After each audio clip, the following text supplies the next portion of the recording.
Il faut un peu de courage pour contourner son système de défense et accéder aux innombrables vertus de cette plante bien connue, mais souvent mal aimée. Elle est pourtant l'une des plantes sauvages comestibles aux effets les plus bénéfiques pour l'homme. Voici la grande ortie.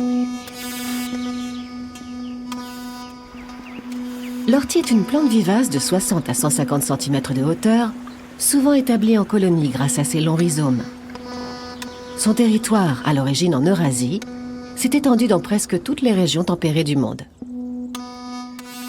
Sa feuille, vert foncé, est bordée de dents triangulaires, comme découpées par une paire de ciseaux crantés.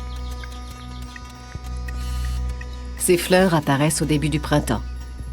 Elles sont unisexuées, sauf rares exceptions, et réunies en grappes, tombantes pour les femelles et dressées chez les mâles.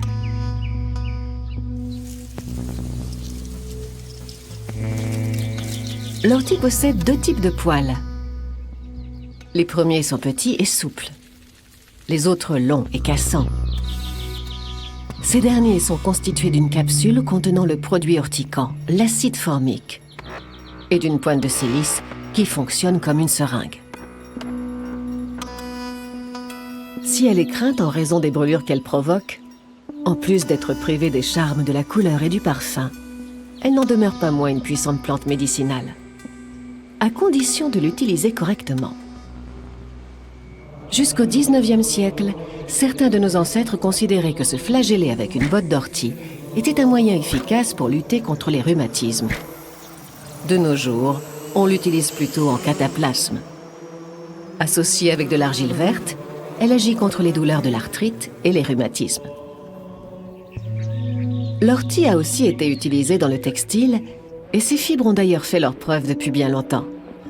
Même le fourreau du couteau d'Ötzi, célèbre momie datant du néolithique retrouvée dans les Alpes, était fait en fibres d'ortie.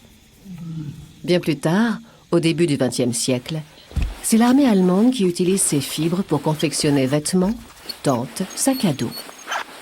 Aujourd'hui, tout jardinier qui se respecte connaît l'irremplaçable recette du purin d'ortie. Quelques feuilles et un peu d'eau en macération éloigneront les parasites. Riche en vitamines et minéraux, l'ortie est un excellent complément alimentaire.